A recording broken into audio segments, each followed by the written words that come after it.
Welcome to Money Music, where you will learn about the big money in your vinyl records. I'm John Marshall, also known as Mighty John, the record guy from MoneyMusic.com. With me, the man who personally knows many of the rock and roll icons, my friend, legendary lawyer, Derry Rundlett. Well, thank you. Always good to be back, and I can't wait for the trivia questions. In our last show, I think I was batting around 200 maybe max, which is good on the baseball field, but not so good in music trivia. Go ahead. Well, now at the end of the show, again, we will tell you how you can get the values for every Elvis, every Beatles record, absolutely free, no purchase necessary. Over 2,000 Elvis and Beatles records are on the list. Now, this podcast, not just for record collectors, but for everyone who seeks out treasures at yard sales, flea markets, estate sales, and thrift stores. On today's countdown of 20 records worth up to $100 or more, number one on our list is worth up to $15,000. $15,000 for a record. Unbelievable. All right. Now, let's begin with the Beatles, because if you have records by the Beatles, then you have money. They had one of their giant smash hits in 1965 with Yesterday. Oh, what a great song. Now, a copy with picture sleeve is worth up to $100. What was the working title for Yesterday? Boy, that fact was mentioned about a month ago when I was listening to the Beatles station, and I can't, something happened, but go ahead. Originally, it was called Scrambled Eggs.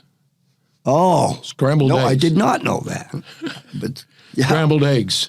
All my troubles seem so far away. Scrambled eggs. No, wouldn't have worked. But that song is just fantastic. It's a theme song of many people's lives. Now, what's unique about this for the Beatles? John, George, and Ringo are not on the record. It's just Paul. I did know that. It's just Paul doing that song. Right. I did know that. Yes. 1976, ABC Records released the album Havana Daydreamin' by Jimmy Buffett. Most copies are not worth much more than $20. However, if on the album of one of the tracks you hear, "Please take your 15-year-old drunken girlfriend home," then the value jumps up to $150. You know, I've got a magazine at the house, People Magazine, where he's on the cover. The week before he passed, I was on a cruise ship, and I did karaoke. And I sort of dressed like him, and I'm about his age, and so I told the audience that I was going to do Margaritaville. For a couple of seconds, some of the people thought I might have been him. And then by coincidence, he passed away a week later. Wonderful man. Please take drunken Derry Rundlett home. If you hear that on the album. No. Yeah, but it's the reference to the 15-year-old? Yeah. Now, you have to play the album to see if it's on there. If it is, up to $150. Take your drunk 15-year-old. I've just got a picture in my head. I think it's Jeffrey Epstein that I'm thinking about. Jimmy Buffett was one of the world's richest musicians. Oh, absolutely. Over $1 billion net worth. Yeah, Margaritaville in Vegas, you can't get in there. The one in Florida, imagine one song making you a billionaire. Yeah. Well, he sold a lot of margaritas to get that. Well, no, we don't want to. It's a good song, though. It's easy to do. We don't want to get into politics here on the podcast, but did you know I'd love some politics. Go ahead. Vice President of the United States wrote the music for one of the biggest hits of the early rock and roll which era. Which would have been All Into a Wonderful Game. Who wrote it? Calvin Coolidge's Dawes, his name was. Charles Dawes. Charles Dawes. Very good. I call that a win. I call that a good guess. All right. What was the original title? It wasn't. Oh, that one I don't know.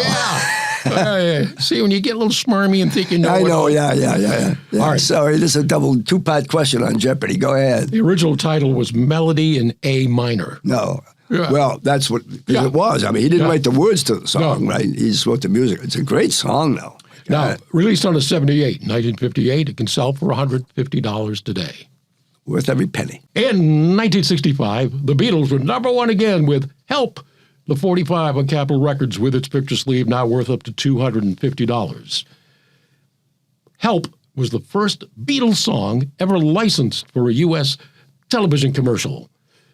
Who paid for the rights to play Help in their commercial? Now, this I don't know, but the minute you told me, everybody's going to know it, right? I mean, it's going to be something we have all seen and heard. Go ahead. Lincoln Mercury paid $100,000 to put the song in a commercial. Lincoln Mercury did? Yeah. Huh. Now, soundtracks for movies, TV shows, Broadway shows can be worth a lot of money. In 1964, one of the most loved TV shows was The Munsters. The value is strictly for the cover. The music is just generic surf music and has no substantial value. The cover, which pictures the entire cast, it by itself is worth up to $300. Fred Gwynne, the guy that played Frankenstein, had played one of the best judge parts I've ever seen in my life, my cousin Vinny. Yes. And the way he spoke in that courtroom would be just how a judge would be down south. And he was a fantastic actor. Now, did I tell you about my meeting with Fred Gwynne?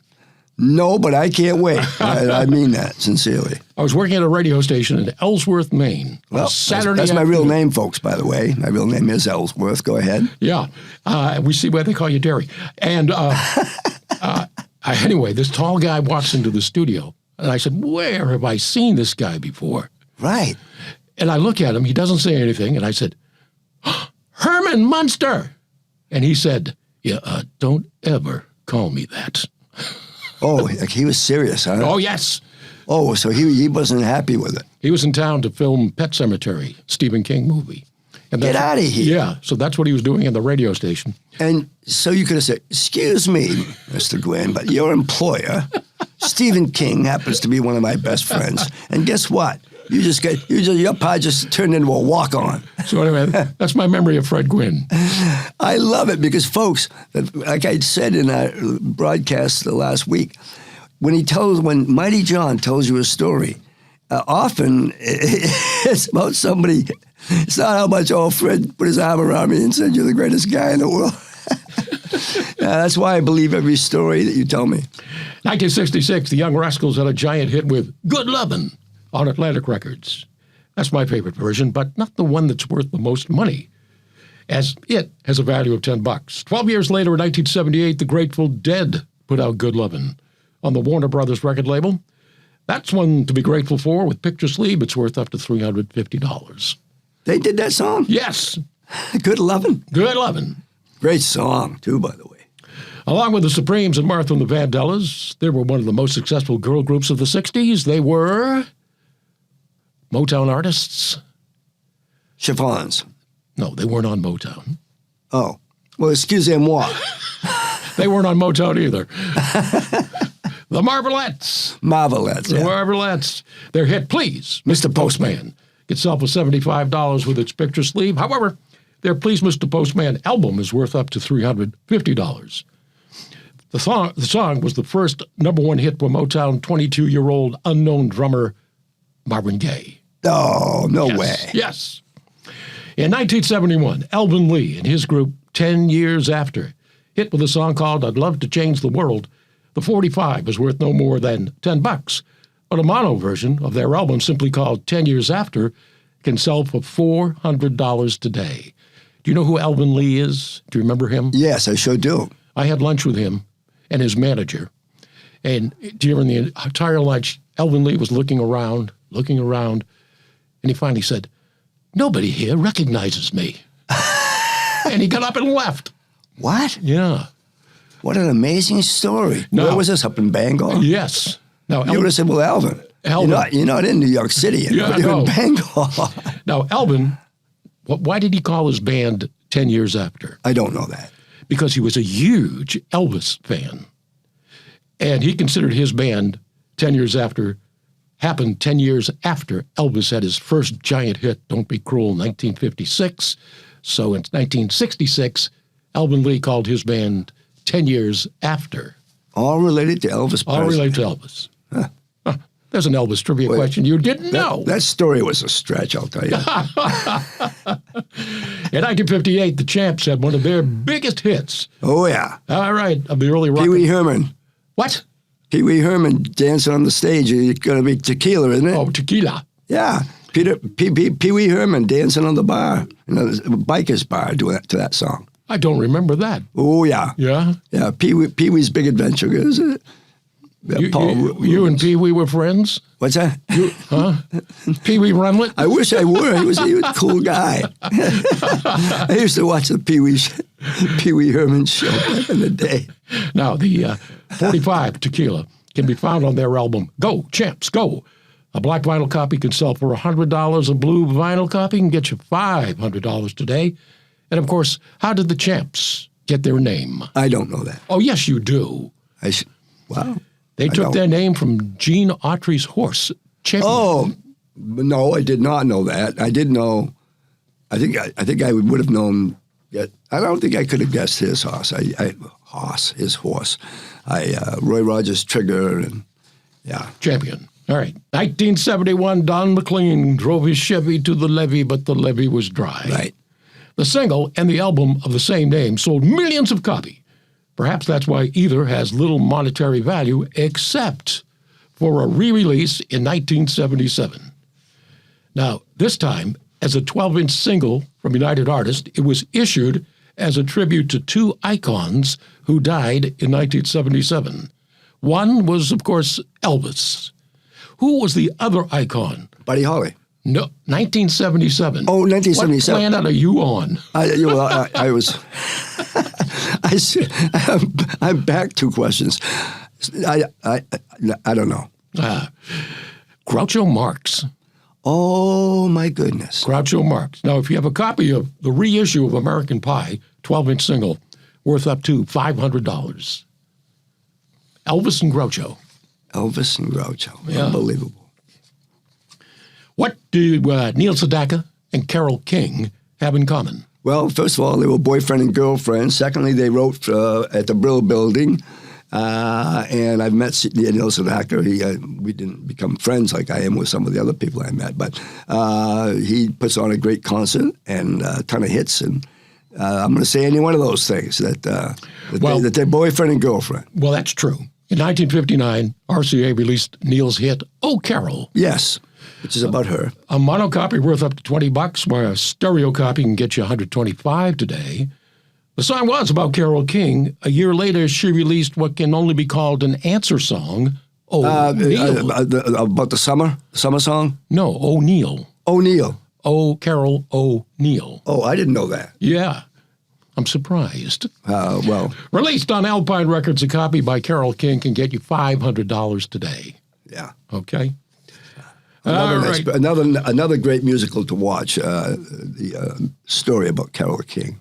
1959, the most successful duo during the surfing days of rock and roll was your friends Jan and Dean. Well, Dean is my friend. I never met Jan. He passed away a number of years ago. What was their first hit? I'm going to say Heart and Soul. Baby Talk. Oh, the Baby Talk. Oh, yes. Oh, yes, okay. Of course. Baby Talk, now worth up to $75. Yep. Their first album, simply called Jan and Dean, is worth up to $300. However, if inside the cover there's a 12-by-12 photo of Jan and Dean, then the value jumps up to $700. By the way, Mighty, Dean Torrance went into the business of designing albums. And he did the Buckinghams. He's done various groups. And we were hanging around one night, and he was telling me all the record albums that he designed. Gary Puckett, the Union Gap. And, in addition to producing music, he's a very successful musician and a very nice man.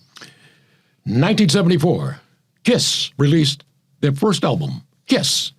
If on the album is the song Kissin' Time, the value is no more than $20. However, if Kissin' Time is not on that first Kiss album, the value jumps up to $750. Is the Kissin' Time? No, not the same one. Not Bobby Rydell. But not the same. No. The same title, but not the same lyric. Exactly. Oh, I didn't know that. Okay. How did they come up with the name Kiss? I don't know that. Paul Stanley came up with the name, while he, Gene Simmons, and Peter Criss were driving around New York City, and Chris mentioned that he had been in a band called Lips. And so Paul Stanley said, Lips, what about Kiss? Like I said, Your head is full of some pretty useless information. All right, let's talk Elvis one more time. Many times the color of the record label on the record can make a vast difference in value. In 1977, RCA released the album Elvis in Concert. If you have or find a copy on a blue record label, the value is up to $25. However, a copy with a black record label jumps the value to $750. Blue, not so good. Black, much better. The number one song for the entire year, according to Billboard, 1964, was by Domenico Samudio, better known as... Come on.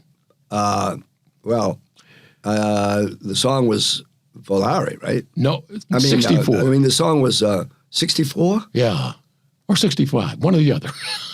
Excuse me now. Sam the Sham, Domenico Mondunio. That's what that was? And with Wooly Bully? Wooly Bully. Wooly Bully. Number one song of the year, I think it was 65, although it never made it to number one on any of the weekly charts. I remember it was an amazing song, and who knows what that was supposed to mean. And then, of course, they did Little Red Riding Hood, which I think is very well done. But I didn't know that. You threw me off. Wooly Bully, released on MGM, is worth no more than $15. However, it was first released on XL Records out of Memphis, and a copy can sell for $1,000 today. Wooly Bully. Wooly Bully. Wooly Bully. Okay, moving on. Now, without a doubt, Cher, with or without Sonny, is a superstar. However, her most valuable record was recorded under another name. The record label was Annette Records, named after Phil Spector's wife, Annette, and this was in 1964. Cher recorded as Bonnie Jo Mason. The song was called I Love You, Ringo, worth up to $1,000 today. Cher did that song? Yeah. Wow. What do you expect? I Love You, Derry? Well, that would never be a hit, I'm pretty sure. Now, one way for a good-looking woman to get a recording contract is to have some very influential boyfriends who are rock stars.